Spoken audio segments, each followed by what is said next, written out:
So I've been learning how to work Atlantean Essence lately, so I thought I should drop a guide on it.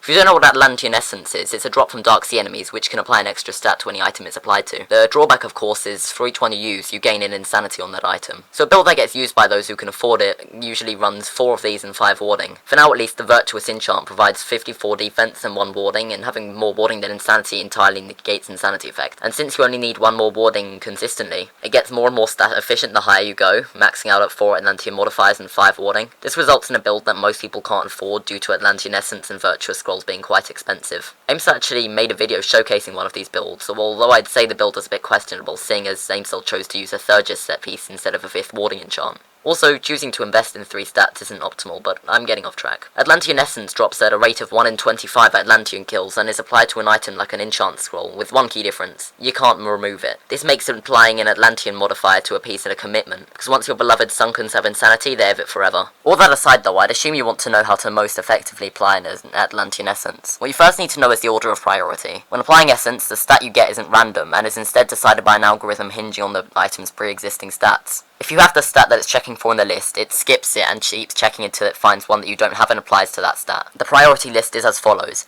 power, defense, size, speed, agility, intensity, and power. Power is listed twice, as if your item has all stats, it just applies to power again. I'd also like to mention that it takes the stats you get from gems into account, but not from your enchants. Although the Balance team have said that since people are making these 4 insanity 5 warding builds, it's actually been more stat effective than just using armoured, meaning they're rendered useless.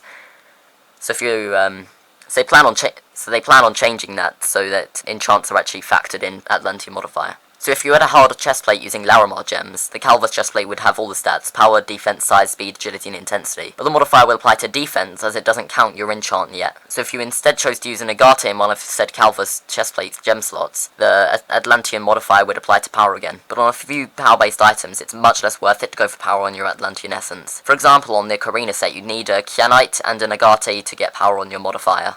As you can imagine, those gems suck ass. With that gem combination, you'd get 27 defense, 9 agility, 9 intensity, 9 size. When you count the power modifier, yeah, you get 12 power again. But at that point, you might as well have just settled for a different stat on your modifier. If you could have just ran 2 Agates, you would have netted 54 defense, 18 size, 18 agility, which is from the Essence, of course. Although, remember that Atlantean Essence substat modifiers are getting buffed, because as of right now, they're only as effective as a rare enchant when they're supposed to be equivalent to an exotic. So that 54 defense, 18 size, and 18 agility, soon to be 36, is compared to 12 power, 27 defense, 9 agility, intensity, and size. It really depends on your build and which items you're willing to commit an essence to. Until next patch, which is probably a week or so away, using a modifier on your stats will be less worth it. So if you learned anything about Atlantean Essence mechanics, subscribe so the numbers on my screen make me happy.